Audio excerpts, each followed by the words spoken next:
Hello friends, welcome back to my YouTube channel Khan coaching classes. Myself Aftab Alam. दोस्तों, ये English का class 10 का महा मैराथन स्टार्ट करने जा रहे हैं और ये सेकंड मैराथन है। दोस्तों, इससे पहले मैं 20 नंबर्स का एमसीक्यू पूरा डिटेल्स वीडियो पढ़ा दिया हूं और अगर अभी तक आप उस वीडियो को नहीं देखे हैं तो उसका जो लिंक है मैंने डिस्क्रिप्शन में दे रखा है, आप वहाँ से आसानी से जा करके देख सकते हैं, कोई प्रॉब्लम नहीं होगा।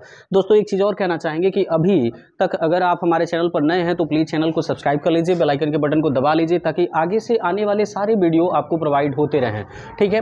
एक दोस्तों, मेरा एक तरीका है मैराथन देने का। मैं कोई भी मैराथन देने से पहले मैं एक कोटेशन लिखता हूं उस मैराथन का, फिर उसके बाद मैं मैराथन देना स्टार्ट करता हूं। इस महा मैराथन का एक कोटेशन है। कोटेशन ये है कि कौन बताता है समंदर का रास्ता नदी को, जिसे मंजिल का जुनून है वो मशवरा नहीं लिया करते।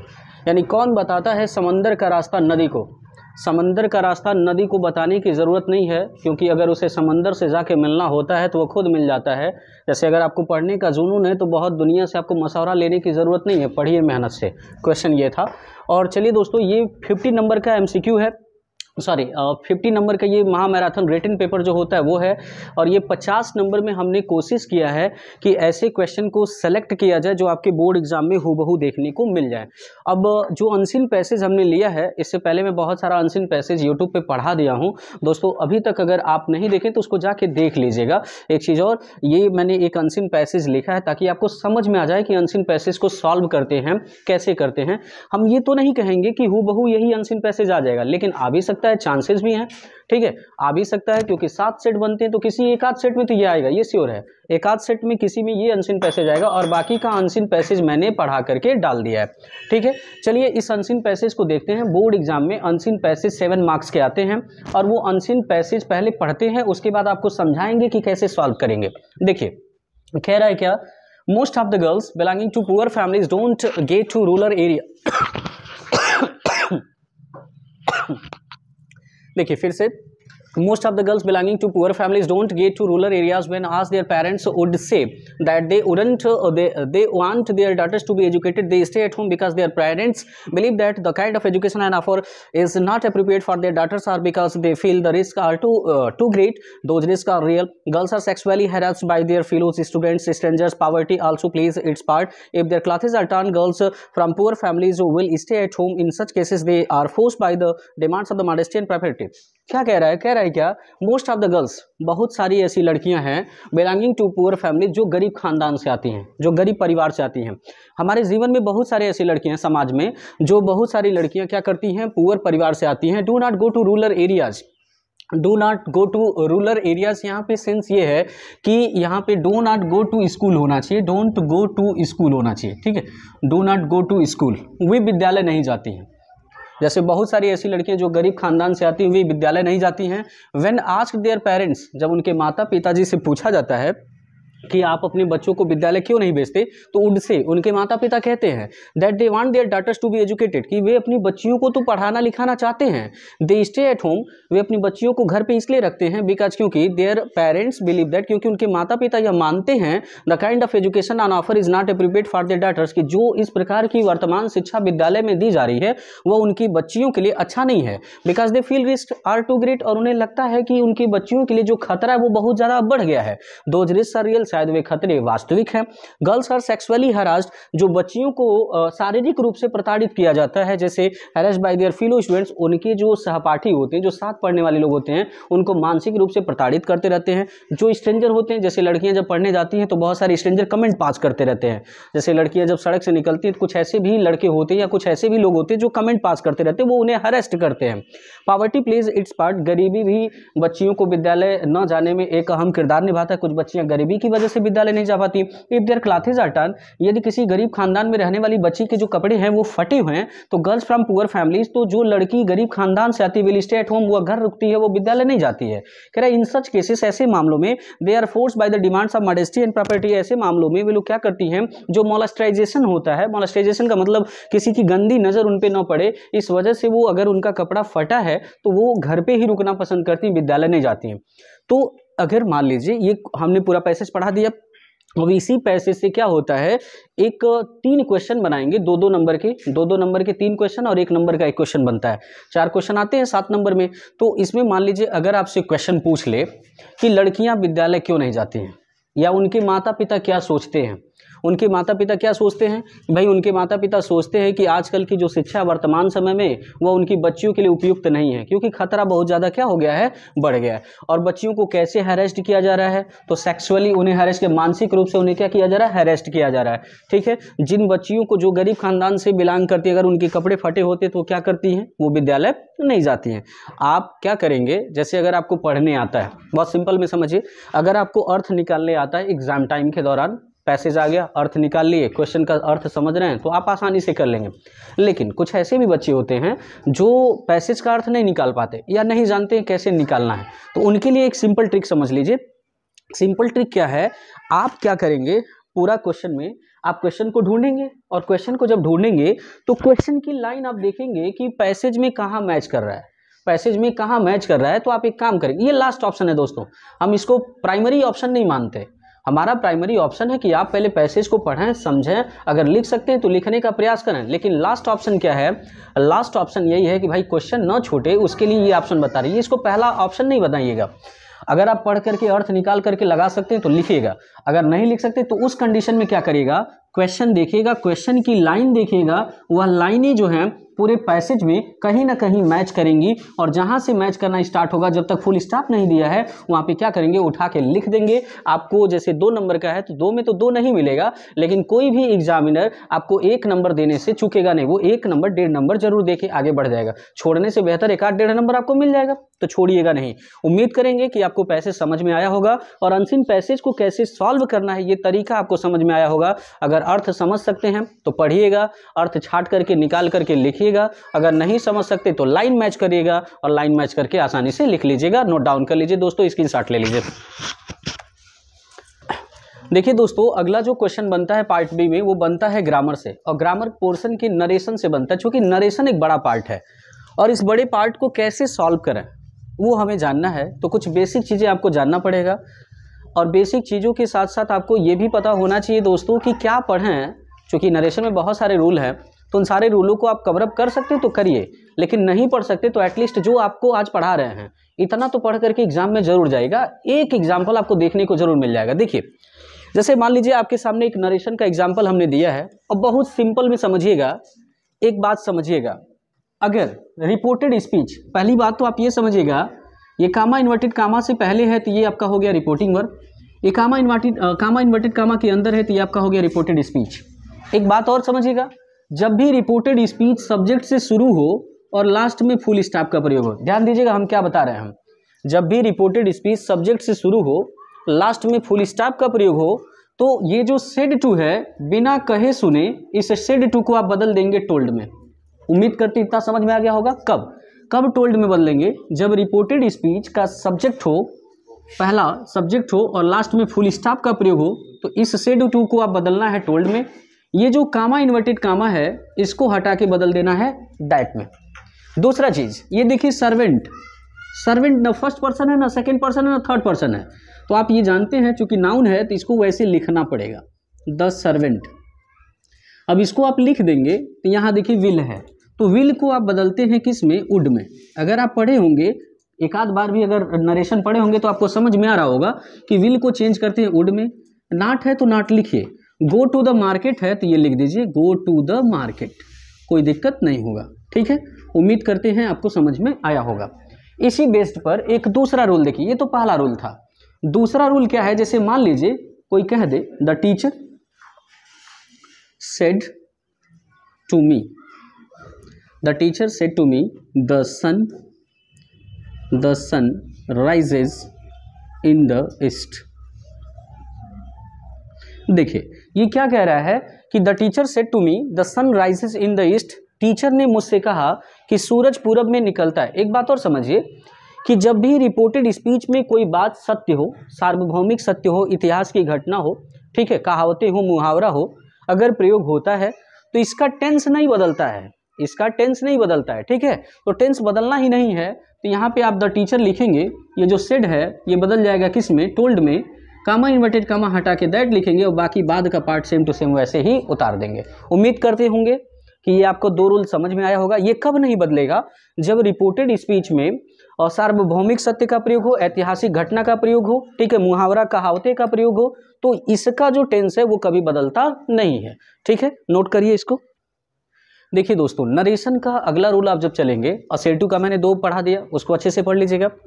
अगला रूल क्या है, अगला पे आप जरा सा फोकस करेंगे। अगर रिपोर्टेड स्पीच किसी हेल्पिंग वर्ब से शुरू हुआ है, रिपोर्टेड स्पीच किसी भी हेल्पिंग वर्ब से शुरू हो और लास्ट में क्वेश्चन मार्क का प्रयोग हो, फिर से ध्यान देंगे, रिपोर्टेड स्पीच किसी हेल्पिंग वर्ब से शुरू हो, लास्ट में क्वेश्चन मार्क का प्रयोग हो, तो ये जो सेड टू है इसको बदल देंगे आस्क्ड में। ध्यान देंगे क्या, अगर यहाँ पे क्वेश्चन किसी हेल्पिंग वर्ब से आरंभ है, लास्ट में क्वेश्चन मार्क का प्रयोग है, तो इस सेड को आप बदलेंगे किसमें? आस्क्ड में। कामा इन्वर्टेड कामा हटा के इफ या वेदर लगता है, वेदर एक ही कंडीशन में लगता है जब चॉइस होता है। ठीक है, चॉइस वाले से कम ही पूछता है, ज़्यादातर इफ वाले से ही पूछता है। तो क्या करेंगे, सेड टू को हटा के आस्क्ड में लिख देंगे और बाकी जो चेंजिंग है वो असर्टिव सेंटेंस की बात होगा। ये देखिए यूज सेकंड पर्सन का प्रोनाउन है, तो आप बेसिक सी बात है, साल भर अगर आप नरेशन पढ़े होंगे तो ये रूल आप जानते होंगे, सन वाला। सेकंड पर्सन का प्रोनाउन है तो रिपोर्टिंग वर्ब के ऑब्जेक्ट के अनुसार बदलेगा। ये सेकंड पर्सन का प्रोनाउन है, रिपोर्टिंग वर्ब का ऑब्जेक्ट मी है, ये सब्जेक्टिव केस में, तो इसका सब्जेक्टिव केस क्या हो जाएगा? आई। टेंस आप जानते हैं, प्रेजेंट के जिस टेंस में रहेगा पास्ट के उसी टेंस में आएगा, तो ये प्रेजेंट के परफेक्ट में है तो पास्ट के परफेक्ट में जाएगा, तो हैड लगता है, आई हैड। ये कंप्लीटेड है तो इसको लिखेंगे आप कंप्लीटेड। यहाँ देखिए योर आपका किस केस में है? पजेसिव केस में है, तो इसके अनुसार आप बदल रहे हैं, तो मी का पजेसिव केस जब आप ढूंढेंगे तो माई हो जाएगा। ठीक है, वर्क है तो वर्क रहेगा, ये जो क्वेश्चन मार्क है फुल स्टॉप में बदल जाएगा। उम्मीद करते हैं कि ये वाला रूल आपको समझ में आएगा और ये मोस्ट इंपॉर्टेंट है दोस्तों, ये बहुत ज़्यादा इंपॉर्टेंट है। ठीक है, इंट्रीगेटिव का जो रूल होता है बहुत ज़्यादा इंपॉर्टेंट होता है और ये वाला तो बहुत इंपॉर्टेंट। हम ये नहीं कह रहे कि यही एग्जाम्पल इंपॉर्टेंट है, रूल इंपॉर्टेंट होता है, एग्जाम्पल इंपॉर्टेंट नहीं होता। आ भी सकता है एग्जाम्पल, ये जरूरी नहीं कि यही एग्जाम्पल आएगा, लेकिन हाँ रूल इंपॉर्टेंट है, इससे रिलेटेड बेस्ड दूसरा एग्जाम्पल आ सकता है। अगला देखिए, दे सेड टू अस, अगर रिपोर्टेड स्पीच किसी मेन क्वेश्चन वर्ड से आरंभ हुआ और लास्ट में क्वेश्चन मार्क का प्रयोग हुआ है, मेन क्वेश्चन वर्ड से आरंभ है, लास्ट में क्वेश्चन मार्क का प्रयोग है, ये जो सेड टू है, इस सेड टू को आप बदल देंगे किसमें? आस्क्ड में। कामा इन्वर्टेड कामा हटाएंगे तो अब इफ या वेदर नहीं लगेगा, क्योंकि मेन क्वेश्चन वर्ड ही खुद कंजक्शन का काम करता है। वेयर है तो योर लिखेंगे। यू सेकंड पर्सन का प्रोनाउन है, ऑब्जेक्ट के अनुसार बदलेंगे, तो अस का सब्जेक्टिव केस जब आप चेंज करेंगे तो हो जाता है क्या? वी। अब यहाँ देखिए ये डू का प्रयोग हुआ, तो आप जानते हैं प्रेजेंट इंडेफिनिट में है, तो प्रेजेंट इंडेफिनिट को चेंज करेंगे पास्ट इंडेफिनिट में, और पास्ट इंडेफिनिट में क्रिया की सेकंड फॉर्म हो जाती है, तो लीव का सेकंड फॉर्म हो जाएगा लिव्ड। उम्मीद करते हैं कि ये वाला एग्जाम्पल आपको समझ में आया होगा। अगला देखिए, कह रहा है सी सेड, वह कहती है या वह कही, सिट डाउन बैठ जाओ, वो आदेश दे रही है, तो आदेश दे रही है तो आप जानते हैं सेड को बदल सकते हैं किसमें? आर्डर्ड में, तो क्या हो जाएगा? सी आर्डर्ड। सी आर्डर्ड। एक बात और ध्यान दीजिएगा, अगर केवल सेड हो, अगर केवल सेड हो और सेड को आप बदलना चाहते हैं तो इसके बाद एक ऑब्जेक्ट लिखना पड़ेगा आपको, ऑब्जेक्ट लिखेंगे तभी ये बदलेंगे, नहीं लिखेंगे तो इसको वैसे ही रहने देंगे। ठीक है, तो सी आर्डर्ड मी, और आप जानते हैं इंपेरेटिव सेंटेंस जो किसी क्रिया से आरंभ हो, अगर कोई इंपेरेटिव सेंटेंस मतलब अगर रिपोर्टेड स्पीच में कोई क्रिया से आरंभ हो रहा है तो उसको जब हम चेंज करते हैं उसको हम चेंज करते हैं तो क्या करते हैं, उससे पहले वर्ब की फर्स्ट फॉर्म से पहले क्या करते हैं? टू लगाते हैं, और ये जो पार्ट है ये पूरा का पूरा लिख देंगे। ठीक है, ये पार्ट पूरा का पूरा लिख देंगे, अगर चेंजिंग होगा तो चेंजिंग करेंगे, अदरवाइज चेंजिंग नहीं करेंगे। उम्मीद करते हैं ये तीनों आपको समझ में आया होगा, इसको नोट डाउन कर लीजिए। देखिए दोस्तों, अगला जो ग्रामर के 3 रूल और इंपॉर्टेंट है, इसे देख लेते हैं नरेशन के, और वो 3 रूल कौन कौन से हैं वो जरा सा ध्यान दीजिए। अगर रिपोर्टेड स्पीच में प्लीज या काइंडली शब्दों का प्रयोग हो, अगर रिपोर्टेड स्पीच में क्या हो? प्लीज या काइंडली शब्दों का प्रयोग हो, तो एक बात ध्यान दीजिएगा, ये जो सेड टू है ये बदल जाएगा किसमें? किसमें बदल जाएगा? सी रिक्वेस्टेड में। सी रिक्वेस्टेड, ध्यान दीजिएगा, किसमें बदल जाएगा? ये जो सेड टू है, अगर यहाँ पे प्लीज या काइंडली शब्दों का प्रयोग होता है तो ये बदल जाएगा रिक्वेस्टेड में। कामा इन्वर्टेड कामा हटा के ये जो प्लीज या काइंडली शब्द है इसको कैंसिल कर देंगे, वर्ब की फर्स्ट फॉर्म से पहले टू लिख देंगे, और आप जानते हैं कम बदलता है किसमें? गो में। अगेन है तो अगेन रहने दीजिए, और ये जो प्लीज या काइंडली शब्द इसको हटा देते हैं। फिर से ध्यान दे लीजिए, अगर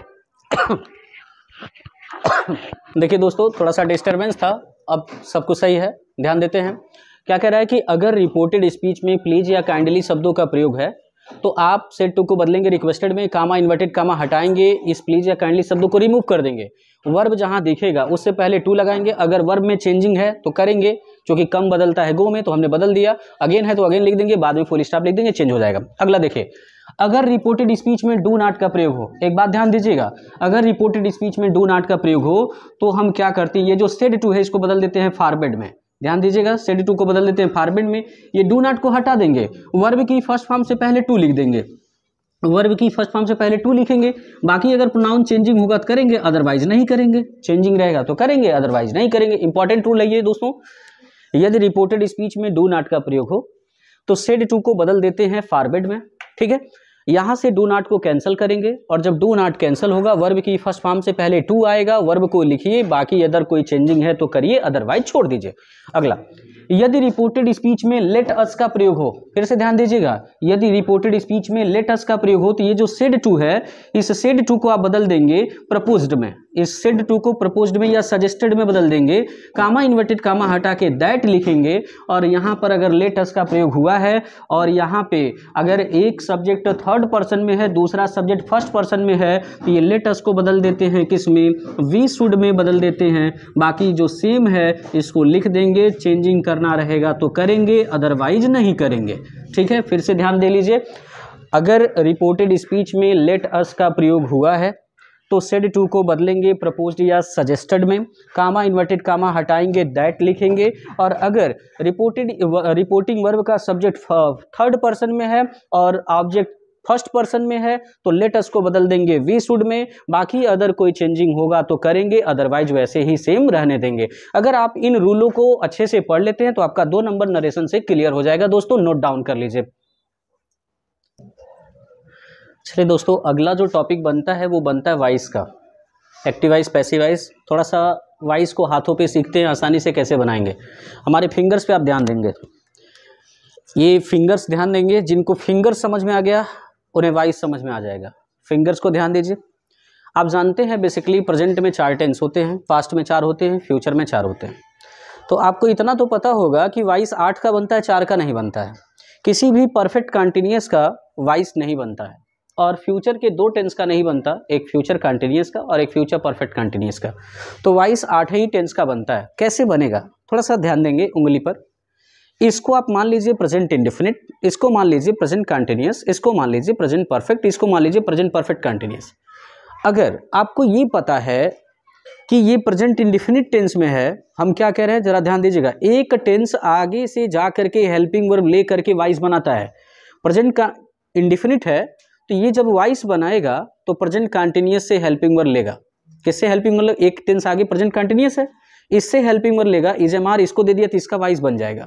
दूसरा एक बात और ध्यान दीजिएगा, किसी भी कंटिन्यूअस टेंस में जब वो वाइस बनाता है तो अपने अगले टेंस से हेल्पिंग वर्ब नहीं लेता, ये खुद का हेल्पिंग वर्ब और इसमें बीइंग ऐड करता है, ये अपना वाइस बना लेता है। फिर से समझिए, किसी भी कंटिन्यूअस में किसी दूसरे टेंस से हेल्पिंग वर्ब नहीं लेता, यह खुद का हेल्पिंग वर्ब के साथ बीइंग ऐड करता है, इसका वाइस बन जाएगा। तीसरा आपका है प्रेजेंट परफेक्ट, तो प्रेजेंट परफेक्ट जब वाइस बनाएगा तो चौथे वाले से हेल्पिंग वर्ब ले लेगा, तो तीसरा वाला तो बन गया और चौथे वाले का बनता नहीं है। सेम कंडीशन फॉलो होगा किसमें? पास्ट में। पास्ट का भी सेम कंडीशन है। वो कंडीशन क्या है? अगर पास्ट इंडेफिनिट है तो इसका जब वाइस बनाएंगे तो दूसरे वाले फिंगर पे आप ध्यान देंगे, और दूसरा वाला फिंगर क्या है? Past continuous. तो पास्ट इंडेफिनिट का वाइस जब बनेगा तो दूसरे वाले से हेल्पिंग वर्ब लेगा, वाज वर्ब, इसका बन गया। मैंने क्या कहा कि जब दूसरे वाले का वाइस बनाएंगे तो इसी की हेल्पिंग वर्ब लगाएंगे और इसके साथ बीइंग ऐड कर देंगे, तो was verb plus being add होगा तो इसका भी बन जाएगा। तीसरा देखिए क्या है, ये क्या है? पास्ट परफेक्ट टेंस, और पास्ट परफेक्ट टेंस का वाइस बनाएंगे तो इसका जब वाइस बनेगा तो इससे हेल्पिंग वर्ब लेगा, इसमें हैड बीन लगता है और इससे ये अपना हेल्पिंग वर्ब इसको दे दिया तो इसका बन गया, और चौथे वाले का बनता नहीं है। सेम कंडीशन फॉलो होगा किसमें? फ्यूचर में। फ्यूचर इंडेफिनिट है तो फ्यूचर इंडेफिनिट का जब वाइस बनाएंगे तो कंटिन्यूअस से क्या करेंगे? हेल्पिंग वर्ब लेंगे, कंटिन्यूअस में विल या सेल प्लस बी लगता है, इसका वाइस बन गया। और मैंने आपको बताया फ्यूचर कंटिन्यूअस का बनता नहीं, ये खत्म हो गया।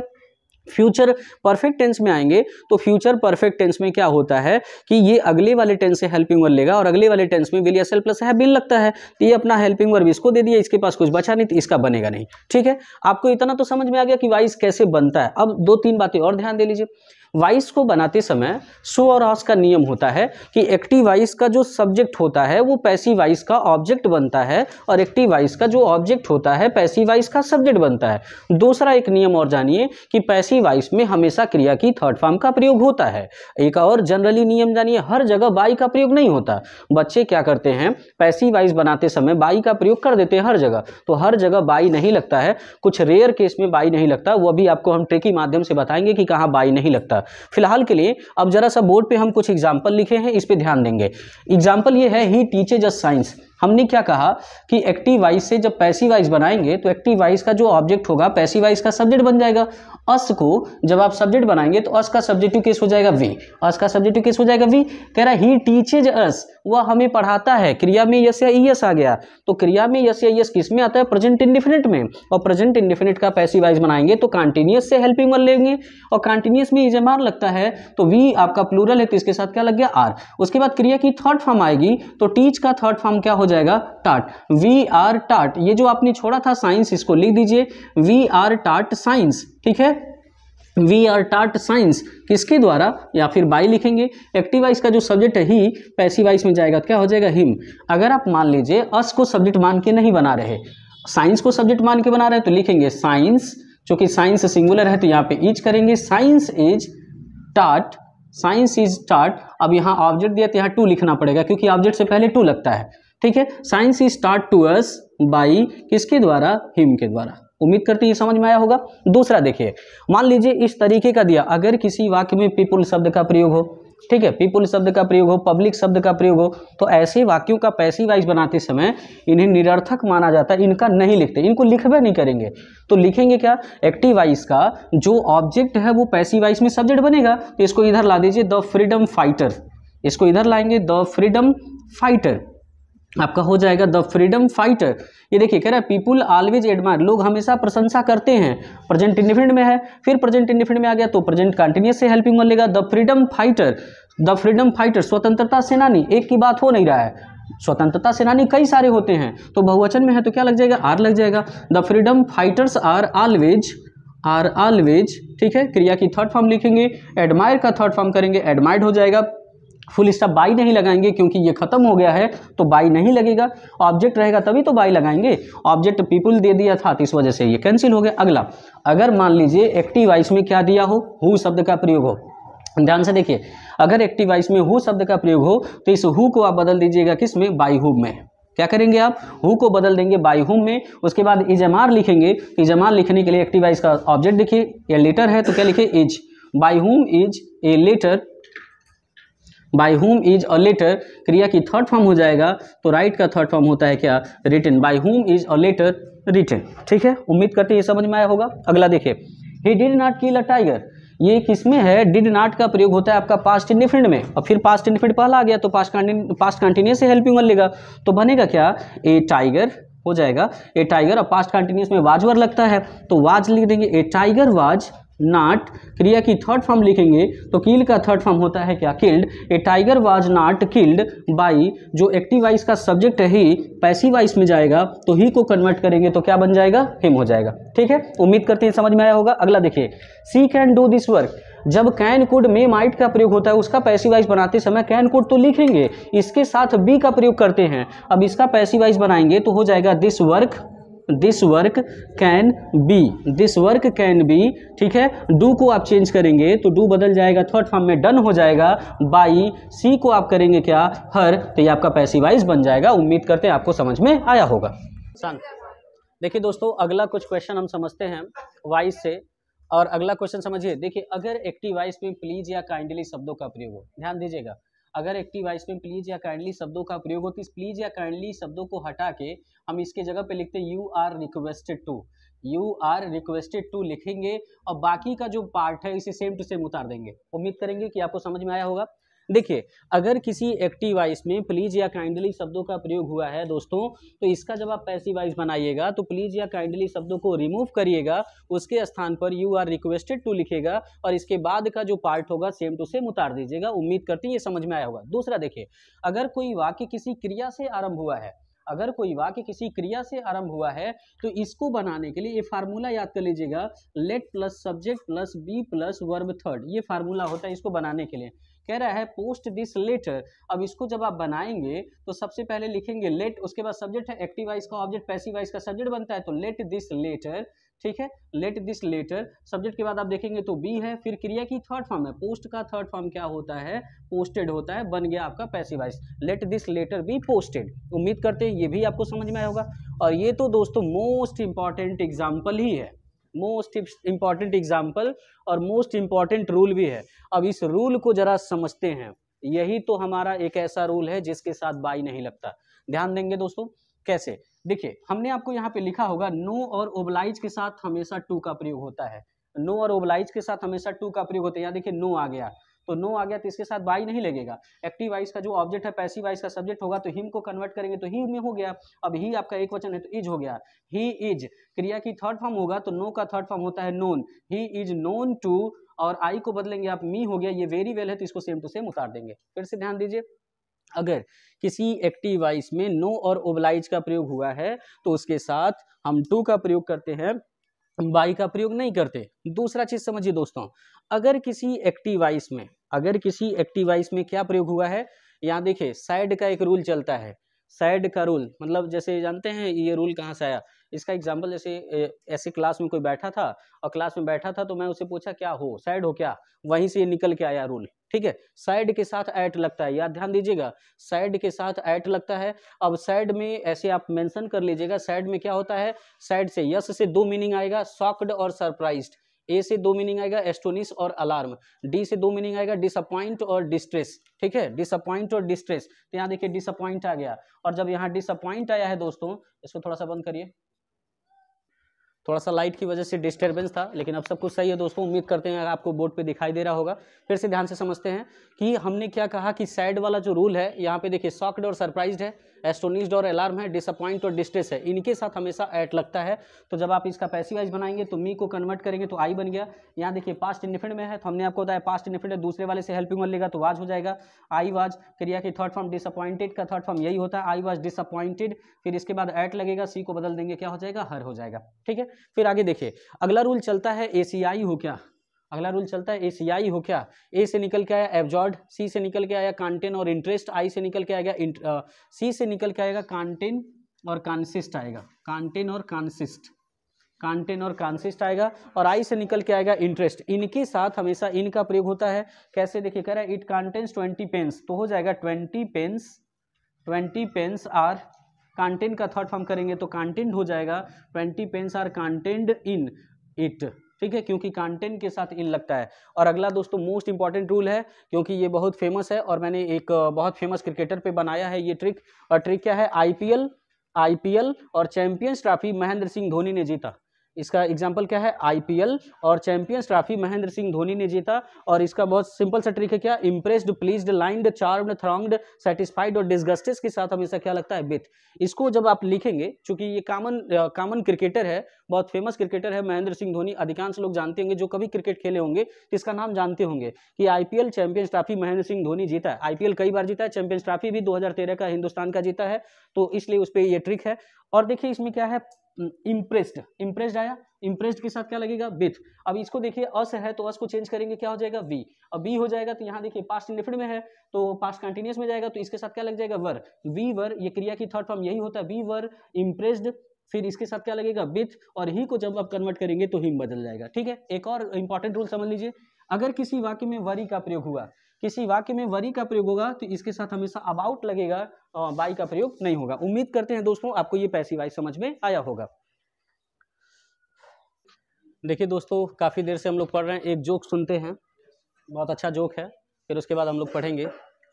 जोक कुछ ऐसे है कि एक बार एक शहरी लड़की की शादी एक गांव के लड़के से हो गई। बंद करिए। हाँ तो दोस्तों मैं एक थोड़ा जोक सुना रहा था और थोड़ा सा इंटरप्शन होने की वजह से कैंसिल हो गया। आते हैं फिर से समझते हैं उस जोक को। जोक ऐसे था कि एक बार एक शहर की लड़की की एक गांव में शादी हो गई। शहर की लड़की की गांव में शादी हुई तो पहली दिन उसकी सासू माँ ने उस लड़की से कहा, बेटी एक काम करो, थोड़ा सा यह चारा जो है ले जाके भैंस के सामने डाल दो।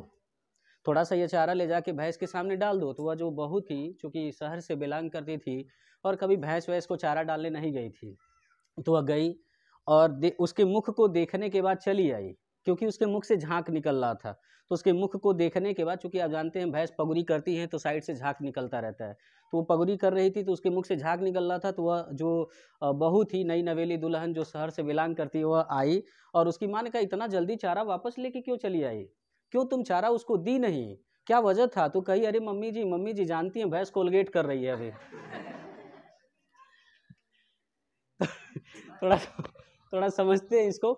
और देखिए पंचुएशन 2 नंबर का आता है दोस्तों, पंचुएशन 2 नंबर का आता है और बहुत ही आसान और 2 नंबर आप आसानी से पा जाएंगे। देखिए पंचुएशन को करते समय आपको असर्टिव इंट्रोगेटिव, ठीक है, और असर्टिव इंट्रोगेटिव और इन्वर्टेड कामा का प्रयोग आना चाहिए, आप आसानी से कर जाएंगे। देखिए कह रहा, how does this machine work आज द बॉय। बॉय ने पूछा कि यह मशीन कैसे काम करता है।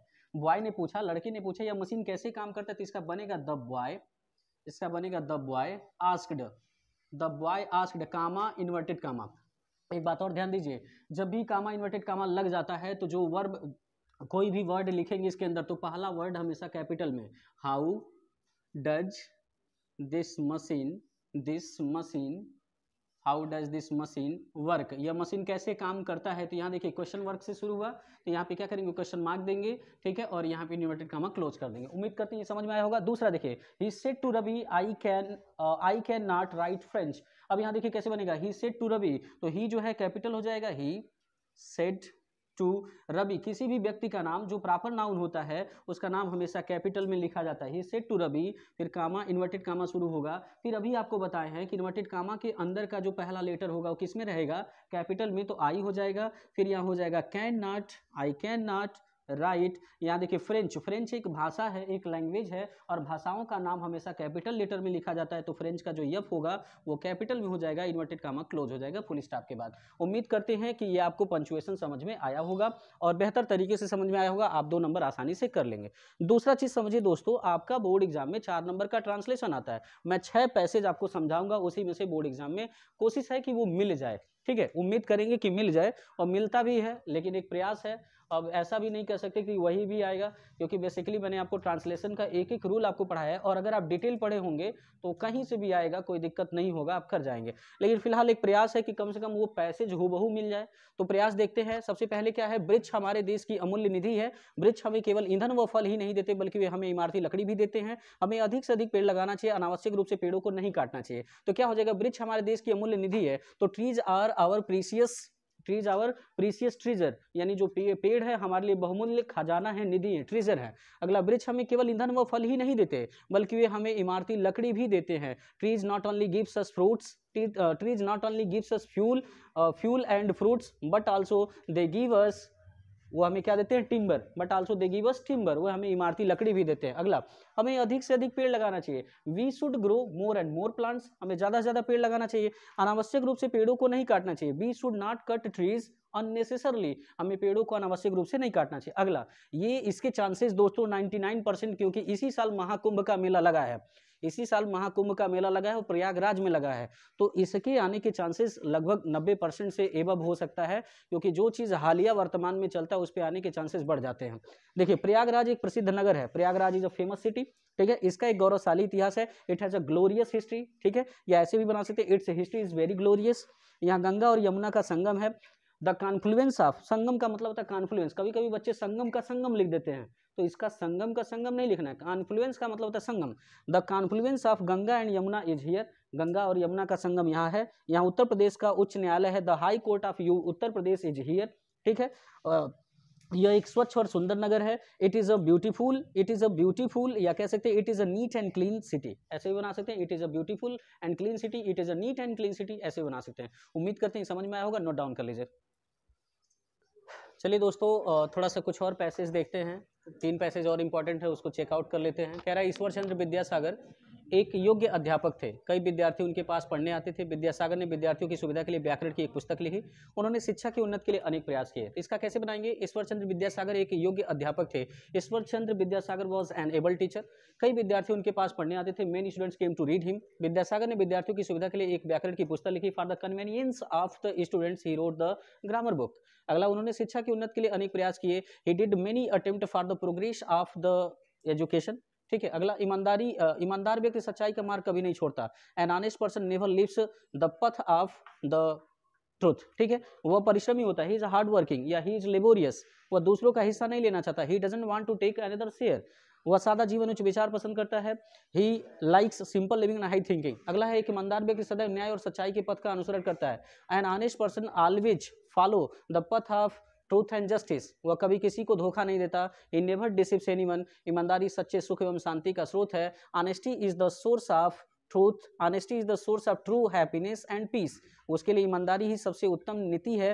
For him honesty is the best policy. उम्मीद करते हैं दोस्तों ये वाली प्रॉब्लम, ये वाला जो क्वेश्चन है ये आपको बेहतर तरीके से समझ में आया होगा। ठीक है, नोट डाउन कर लीजिए। देखिए दोस्तों, आपके ग्रामर में जो अगला टॉपिक आता है वो किसका आता है? लेटर और एस्से का। तो जो लेटर और एस्से का टॉपिक आता है वो बहुत ज़्यादा इंपॉर्टेंट होता है।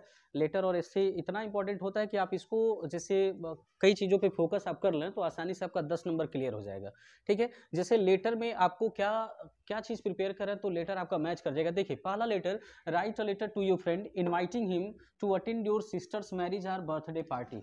अपने दोस्त को एक पत्र लिखिए कि आपकी बहन की शादी में आए या आपका बर्थडे पार्टी है तो उस बर्थडे पार्टी को सेलिब्रेट करें। ठीक है, वो आए। तो इसको कैसे लिखेंगे? आप जानते हैं कि कोई भी लेटर लिखने से पहले राइट हैंड साइड से स्टार्ट होता है, चाहे वो एप्लीकेशन लिखना हो चाहे वो लेटर लिखना हो। तो यहाँ से लिखेंगे वार्ड नंबर XYZ पूरा लिखेंगे। ठीक है, इतना लिखने के बाद ward number, sector number, dated सारा लिखने के बाद नीचे आएंगे, सब्जेक्ट लिखेंगे inviting to my friend at my sister's marriage, इतना लिखेंगे। फिर इतना लिखने के बाद जब आप टॉपिक लिख देंगे, डियर ब्रदर और सिस्टर, जिसको भी इन्वाइट करना है, फ्रेंड को इन्वाइट करना, फ्रेंड लिख दीजिए। फिर उसके बाद आप बताएंगे कि मैं तुम्हें यह सूचित करते हुए बहुत खुश हूँ कि मेरे बहन की शादी तय हो गई और इतने तारीख को इस मैरिज हॉल से तय हुआ है, और मैं उम्मीद करता हूँ कि तुम मेरे बहन की शादी में रेगुलर अटेंड आओगे क्योंकि बहुत सारे गेस्ट रेगुलर आ रहे हैं और तुम्हारा आना एक हफ्ता पहले ही कंपलसरी है। ठीक है। फिर उसके बाद नीचे आएंगे, थैंकिंग यू करेंगे, इसी साइड में, उधर नहीं जाना, इसी साइड में थैंकिंग यू करेंगे, योर्स ट्रूली करेंगे, XYZ कर देंगे। ठीक है, ये हो गया। अगला, जैसे मान लीजिए आपका आ गया, write an application for full fee concession. अपने दोस्त को write an application to your principal for full fee concession. अपने विद्यालय के प्रधानाचार्य को पत्र लिखिए कि आपकी पूरी फीस माफ हो जाए। पूरी फीस माफ कराने के लिए पत्र लिखना है तो आपको सीधा सीधा आप जानते हैं टू द प्रिंसिपल से स्टार्ट होता है। टू लिखेंगे, द प्रिंसिपल लिखेंगे, यहीं से सामने से टू द प्रिंसिपल, विद्यालय का नाम। ठीक है, विद्यालय किस जगह वो स्थित। ठीक है, उसके बाद नीचे आएंगे, सब्जेक्ट लिखेंगे, N application for full fee concession लिखेंगे। फिर नीचे आएंगे, रिस्पेक्टेड प्रिंसिपल लिखेंगे, रिस्पेक्टेड प्रिंसिपल जो भी है, रिस्पेक्टेड सर या मैडम, वो लिखेंगे। फिर नीचे आप आएंगे तो अपनी स्थिति बताएंगे कि मैं आपके बड़े सम्मान के साथ आपको यह बात याद दिलाना चाहता हूँ कि मैं पिछले गत वर्ष की भांति इस साल भी अपने विद्यालय में अच्छा अंक हासिल किया हूँ, और चूंकि मेरे पिताजी बहुत ज़्यादा गरीब हैं, गरीबी की वजह से हम पैसा पे करने में असमर्थ हैं, तो सर मैं आपसे चाहता हूँ कि आप मेरी फीस माफ़ करें ताकि मैं अपनी पढ़ाई जारी रख सकूँ। यदि आप ऐसा करेंगे तो मैं जीवन भर आपका रेडी रहूँगा। फिर नीचे आप आएंगे, योर्स ट्रूली XYZ लिख देंगे। ठीक है। फिर अगला मान लीजिए आ गया, write an application to your principal for subject change. अपने विद्यालय के प्रधानाचार्य को एक पत्र लिखिए कि आपका विषय चेंज हो जाए। विषय चेंज कराने के लिए फिर वही फॉर्मेट है, टू द प्रिंसिपल XYZ आप लिखेंगे, डेटेड लिखेंगे। फिर नीचे आएंगे, N application for subject change लिखेंगे। फिर रिस्पेक्टेड सर लिखेंगे और उसमें लिखेंगे कि मैं क्लास 10th का विद्यार्थी हूँ, मेरा नाम ये है, मैं गलती से ये सब्जेक्ट लिख लिया, ये सब्जेक्ट चूज कर लिया हूँ और मैं इसे पढ़ने का भरसक प्रयास किया, लेकिन मुझसे ऐसा लगता है कि मैं इसे हैंडल नहीं कर सकता, तो सर आप मेरा सब्जेक्ट चेंज कर दें, मैं आपका बहुत आभारी रहूँगा। नीचे XYZ हो जाएगा। TC के लिए भी वही होगा कि भाई मेरे माता पिता दूसरे जगह सेटल हो गए हैं, वो वहाँ पर चाहते हैं कि मैं वहाँ एडमिशन लूँ, तो मेरा आप ट्रांसफ़र सर्टिफिकेट बनवा दीजिए ताकि मैं वहाँ पर एडमिशन ले सकूँ। जैसे आस्किंग मनी के लिए, आप पैसा चाहिए, आपको पापा को पत्र लिखिए कि आपको 1000 पैसा चाहिए, आपको स्वेटर खरीदना है, इसको कैसे लिखेंगे? और फॉर्मेट वही है, ward number, sector number, XYZ, place का नाम। फिर उसके बाद आप लिखेंगे लेटर फॉर आस्किंग मनी, फिर डियर फादर लिखेंगे। फिर आप नीचे लिखेंगे अपना हाल चाल बताएंगे कि मैं ठीक हूँ, परिवार के लोग सभी लोग ठीक हैं और मैं चाहता हूँ, अगर परचेज बुक्स के लिए आए हैं लिखने के लिए, तो आप लिखेंगे कि मुझे मेरे एग्जाम की तैयारी के लिए कुछ बुक्स की नीड्स है, कुछ आवश्यकता है और उसके लिए मुझे कुछ पैसों की जरूरत है, इसलिए आपको जल्द से जल्द पैसों की व्यवस्था करके भेज दीजिए ताकि मैं बुक्स खरीद सकूं और एग्जाम में अच्छा अंक हासिल कर सकूं। लीव ऑफ एब्सेंस ये आप अक्सर कर लिखते होंगे छुट्टी के लिए, जैसे आप जानते हैं ना, to the principal suffering from fever पे, अर्जेंट वर्क पे, आप इसको लिख सकते हैं। ऐसे कैसे लिख सकते हैं, ऐसे आपको जो मैंने लिखा कोशिश किए हैं कि आपको इसमें से मिल जाए और मिलता भी है, ठीक है। तो इसमें देखिए पॉल्यूशन पर, प्रदूषण पे ऐसे आ गया, ठीक है। प्रयागराज पे भी आ सकता है, नई शिक्षा नीति पे भी आ सकता है, कुंभ मेला पे भी आ सकता है, हाल ही में कुंभ मेला घटित हुआ है तो उस पर भी आ सकता है, ठीक है। तो पॉल्यूशन प्रदूषण ये कॉमन बात है कि हर साल पूछता है, एक आध दो सेट में तो प्रदूषण पे ऐसे पूछता ही है। फेवरेट बुक, अपनी पसंदीदा बुक, अपनी पसंदीदा बुक पे आप जानते हैं दोस्तों, कभी भी कोई पसंदीदा बुक पे लिखा जाता है तो ऐसे किताब पे ऐसे लिखा जाता है जिस किताब के बारे में आपको कुछ कहानी पता हो। तो मेरा मानिए तो रामायण पे लिखिए, क्योंकि रामायण के बारे में आप हल्का फुल्का स्टोरी जानते हैं, क्योंकि स्टोरी जानते हैं, राम सीता का स्टोरी आप जानते हैं, तो उसके बारे में कुछ आप बना के लिख सकते हैं, ठीक है।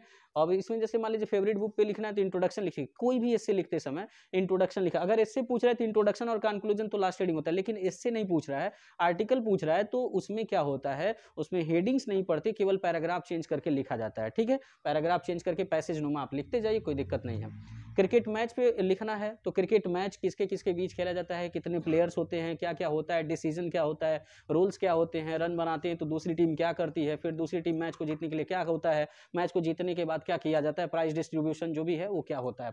फिर उसके बाद इंपॉर्टेंस ऑफ गेम्स, हमारे जीवन में खेल का क्या महत्व है, इसके बारे में आपको लिखना है कि खेल खेलना जरूरी है कि नहीं जरूरी है, और विद्यालय में इसको लागू करना चाहिए कि नहीं करना चाहिए, ठीक है। खेल हमारे लाइफ में क्या इंपॉर्टेंस रखता है, इसका हमारे दैनिक जीवन से कोई लाभ है कि नहीं है, बच्चों को केवल पढ़ना ही चाहिए या खेलना भी चाहिए, आप इसकी नेसेसिटीज बताएंगे और इसको इसके बारे में आप बताएंगे कि विद्यालय में इसको कंपलसरी एक बेल खेल की लागू किया जाए, ताकि बच्चों का जो माइंड है पढ़ते पढ़ते वह रिफ्रेश हो जाए, क्योंकि खेलने से आधा घंटा थोड़ा सा बच्चे जब खेल लेते हैं तो उनका जो माइंड है फिर से तरोताजा हो जाता है, फिर से माइंड नए सिरे से काम करने लगता है, तो रिलैक्स भी जरूरी है।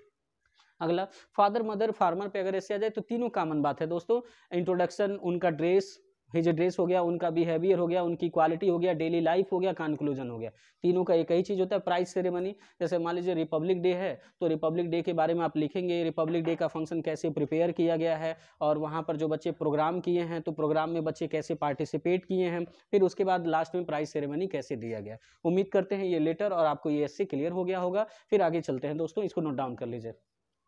देखिए दोस्तों, अगला जो क्वेश्चन बनता है, आप थोड़ा सा लिटरेचर वाले पोर्शन पे आते हैं, जल्दी से कवर अप करेंगे, क्योंकि दोस्तों सुबह से ही पढ़ा रहे हैं 9 बजे से और 6:30 बज गया, तो कंटिन्यूसली लगभग 9.5 घंटे हो गए पढ़ाते हुए। तो आप इस बात को समझिए, थोड़ा सा जल्दी जल्दी हम कवर अप कराएंगे, ठीक है। और थोड़ा सा आप इस पर फोकस बनाए रखिएगा। कह रहा है कि सेंट्रल आइडिया, 3 नंबर का दोस्तों सेंट्रल आइडिया आता है आपके पोयम से, तो पोयम के 4 सेंट्रल आइडिया आपको हर हाल में पढ़ के जाना है, इसका सारी चीज आपको प्रिपेयर करना है। देखिए दोस्तों, सेंट्रल आइडिया में लिखा क्या जाता है ये बात समझिए, जो सेंट्रल आइडिया का हिंदी होता है ना, जो मेन थीम होता है वही सेंट्रल आइडिया में लिखा जाता है, कहानी लिखा जाता है। अगर सिंपल वे में कहें तो पूरे लेसन में जो उसकी कहानी है वही सेंट्रल आइडिया में लिखा जाता है। तो अगर आप इन 4 लेसनों का सेंट्रल आइडिया प्रिपेयर कर लेते हैं तो आपके बोर्ड एग्जाम में 3 नंबर क्लियर हो जाएगा, अमांडा का, फायर एंड आइस का, डस्ट ऑफ स्नो का और द ट्रीज का। फिर इसी के साथ दोस्तों आपका 3 नंबर का पोयम लिखने के लिए आता है, बहुत ही आसान 3 नंबर का पोयम। आप क्या करेंगे, 8 लाइन का अपने टेक्स्ट बुक से कोई भी पोयम याद कर लीजिएगा।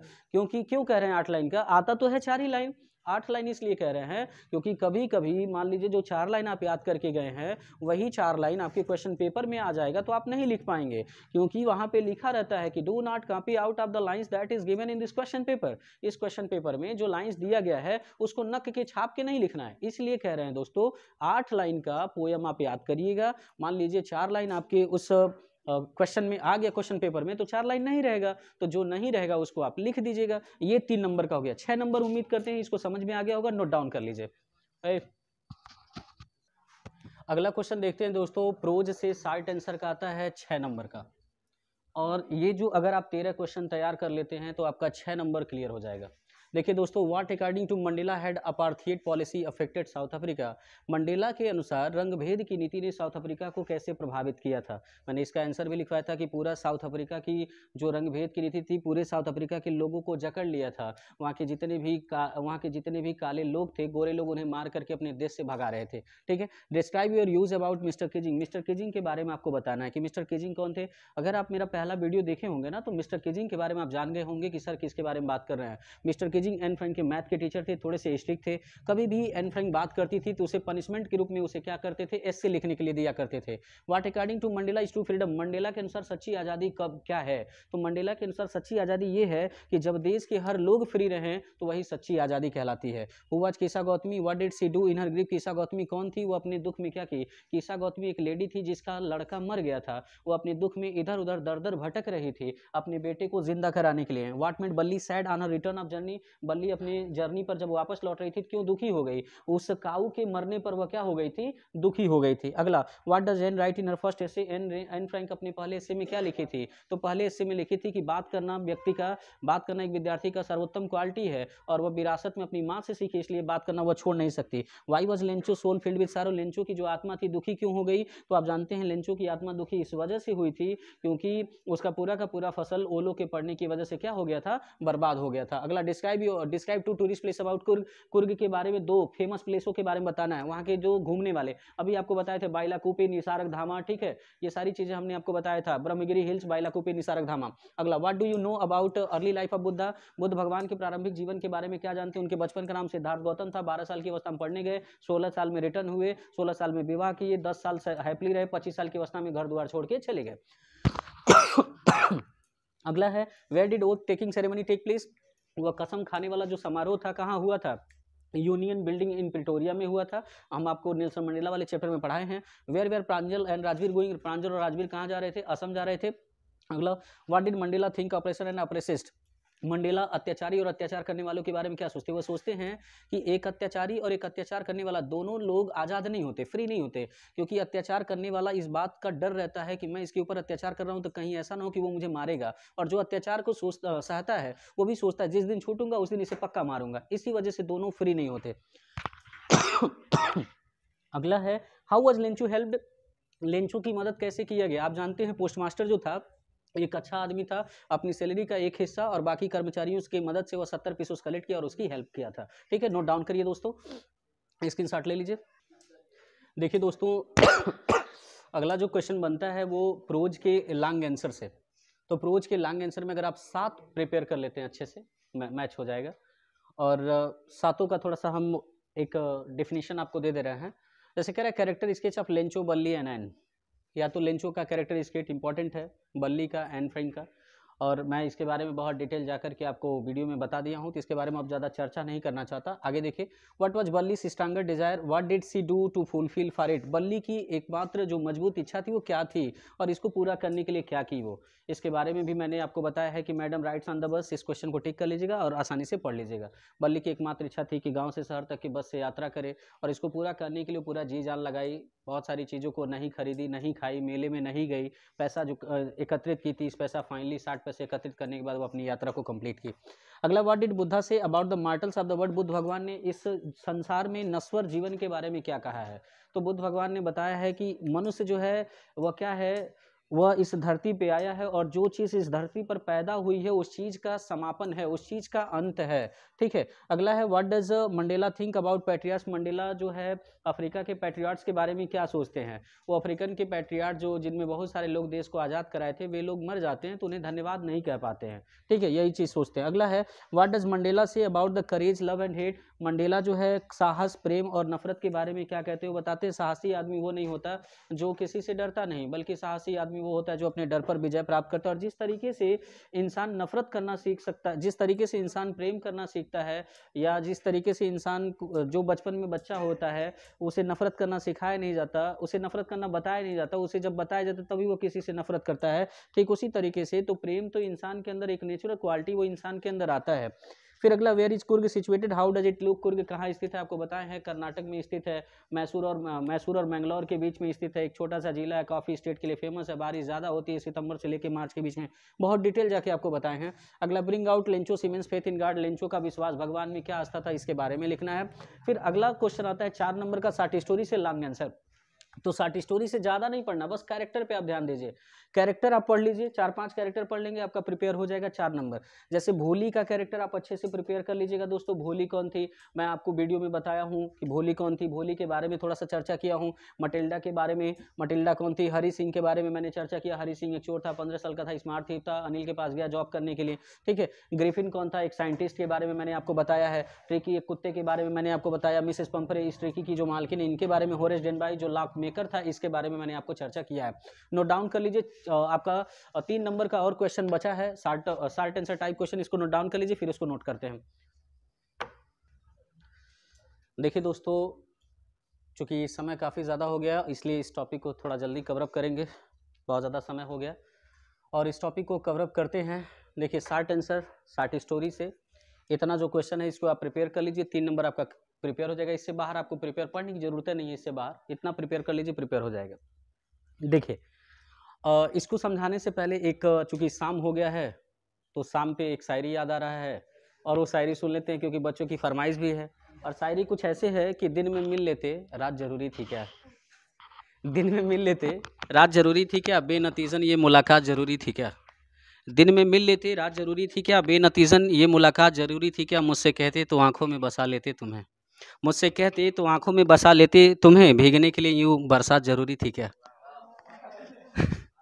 तो चलिए इसको समझते हैं, लास्ट टॉपिक है, और लास्ट टॉपिक को समझ के फिर उसके बाद हम लोग समापन करेंगे। इस बीच दोस्तों मैंने आपको इतनी देर से आपको पढ़ा रहा था, मैं कभी लाइक और शेयर करने के लिए जल्दी कहता भी नहीं हूँ कि लाइक करिए शेयर करिए बार बार, मुझे ये अच्छा भी नहीं लगता दोस्तों। अगर वीडियो आपको लगता होगा कि ज़रा सा भी समझ में आया होगा, लाइक करिए न करिए दोस्तों, फ़र्क नहीं पड़ता मुझे, बस इतना है आपसे शेयर ज़रूर कर दीजिएगा, ताकि दूसरे बच्चे जो हैं, जो गरीब घराने के बच्चे हैं, जो थोड़ी से बैकवर्ड फैमिली से आते हैं, जिनके पास पैसा नहीं है दोस्तों ट्यूशन पढ़ने के लिए, वो भी बच्चे इस वीडियो को देख सकें और एग्ज़ाम में अच्छा कर सकें, वो पास हो सकें।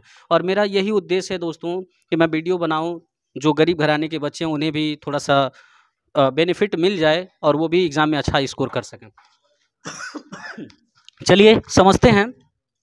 पहला क्वेश्चन क्या है, why Matilda borrowed the necklace. Matilda necklace उधार क्यों ली। आप जानिए दोस्तों मटिल्डा नेकलेस क्यों उधार ली, पार्टी में जाने के लिए। अगला, Hari Singh had few friends, what was its reason. Hari Singh के मित्र नहीं थे, इसका रीजन क्या था, चुट्टा था इसलिए उसके कोई मित्र ही नहीं थे। अगला, what did tehsildar suggest Ramlal. Tehsildar ने रामलाल को क्या सुझाव दिया, उन्होंने कहा रामलाल से कि अपनी बेटियों को विद्यालय भेजो, अगर वे बच्चियां अगर विद्यालय आएंगी तो इन्हें देख करके बाकी अदर भी बच्चियां विद्यालय आएंगी। How did her husband arrange money for her. ये मटिल्डा वाले लेसन से है कि मटिल्डा का पति अपनी पत्नी के लिए ड्रेस की व्यवस्था कैसे करता है। 400 फ्रांसिस रखा रहता है, जो एक गन खरीदने के लिए, वही उसे उठा के दे देता है। हाउ डिड मैक्स डाई, अभी आपको पढ़ाए हैं मैक्स कैसे मरता है, ठीक है। तो मैक्स वाली स्टोरी में मैंने आपको पढ़ाया था, क्या सीक्रेट एजेंट वाले में आजवेल वाली कहानी आपको सुबह ही पढ़ाए हैं, तो उसमें आप जान सकते हैं कि वह 6th फ्लोर से फ्रांसीसी होटल से कूद जाता है, ठीक है। उसे लगता है कि नीचे छज्जा है, लेकिन छज्जा रहता है नहीं, वहीं से गिर के मर जाता है।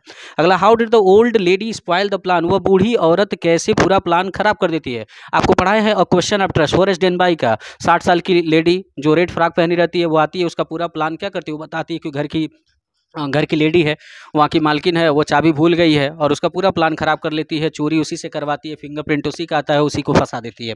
अगला, who is the scene when projector start. आपको पढ़ाए हैं क्या चीज़, एक लेसन पढ़ाए हैं the book that saved the earth. उसमें आपको बताए हैं कि जब कहानी शुरू होती है तो सबसे पहले कौन दिखाई देता है प्रोजेक्टर पर, तो सबसे पहले प्रोजेक्टर पर कौन दिखाई देता है, नूडल दिखाई देता है स्विच बोर्ड के सामने, ठीक है। और ये कहानी बता रही है हिस्टेरियन, नूडल स्विच बोर्ड के सामने दिखाई देता है, फिर उसमें क्या दिखाई देता है, थिंक टैंक दिखाई देता है। अगला, describe the constable scene, constable के बारे में बताना है दोस्तों। जब कांस्टेबल उसे पकड़ने जाता है तो ग्रिफिन एक मुक्का बांधता है और जोर से मारता है, वो बेहोश हो जाता है। फिर अगला है, how did Griffin save himself from Mrs Hall. Mrs Hall से वो अपने आप को कैसे बचाता है, कपड़े उतारने लगता है, जब वो पूरी तरीके से नंगा हो जाता है, गायब हो जाता है, अपने आप को बचा लेता है। अगला है, what did Ramlal do to pursue Bishambar to marry Bholi. Ramlal Bishambar का जो है भोली से विवाह करने के लिए क्या करता है, वो अपनी पगड़ी उतार करके उसके चरणों में रख देता है और उसे पैसा जो वो डिमांड करता है दहेज, वह उसे ला करके देता है, ठीक है। और अगला क्वेश्चन है, हाउ वाज सुलेखा बिकेम भोली। सुलेखा भोली कैसे बन गई, आप जानते हैं दोस्तों 10 महीने की अवस्था में चारपाई से गिर गई थी, ब्रेन का कुछ हिस्सा डैमेज हो गया था, था, 2 साल की अवस्था में चिकन पॉक्स हो गया था, ठीक है। ये सारा रीजन था भोली बनने का। डिस्क्राइब रामलाल फैमिली, रामलाल के परिवार के रामलाल के परिवार के बारे में बताना है।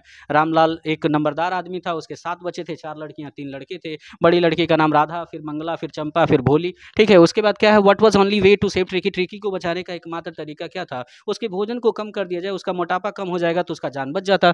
अगला है describe Anil's way of living, Anil के जीने का तरीका क्या था। अनिल कैसे जीता था, वह राइटर था, नावल लिखता था, मार्केट में बिकता था, पैसे मिलता था, उसी पैसे से अपना खर्चा चलाता था। Who was Ebright, who were important person in his life, Ebright कौन था और उसके जीवन में महत्वपूर्ण लोग कौन थे। रिचर्ड एवराइट एक महान साइंटिस्ट था जो 22 साल की अवस्था में साइंटिस्ट बना और वह पेंसिल्वेनिया में पैदा हुआ। उसके जीवन में कई लोग इंपॉर्टेंट थे, उसकी माँ इंपॉर्टेंट थी जो हमेशा उसे इंकरेज करती रहती थी। डॉक्टर फ्रेडरिक इंपॉर्टेंट थे जो टोरंटो विश्वविद्यालय के, जो कनाडा में है, उसके प्रोफेसर थे। अगला, why was Bholi hesitated to go to school, Bholi विद्यालय जाने से क्यों हिचकिचाती थी। भोली विद्यालय जाने से इसलिए हिचकिचाती थी क्योंकि वह जानती थी कि जिस तरीके से इसके पिताजी इसके गाय को, लक्ष्मी को लेके गए थे, उसी तरीके से इसे भी बेच देते हैं, ठीक है, इसे भी बेच देंगे। इसी वजह से वो विद्यालय जाने से हिचकिचाते थे। आई होप दोस्तों, मुझे लगता है कि ये पूरा का पूरा महामैराथन क्लास आपको समाप्त हो गया होगा, शुरू से आप लास्ट तक बने होंगे, देखे होंगे। और फिर मिलते हैं दोस्तों नेक्स्ट वीडियो में। टिल देन टेक केयर दोस्तों, बाय बाय।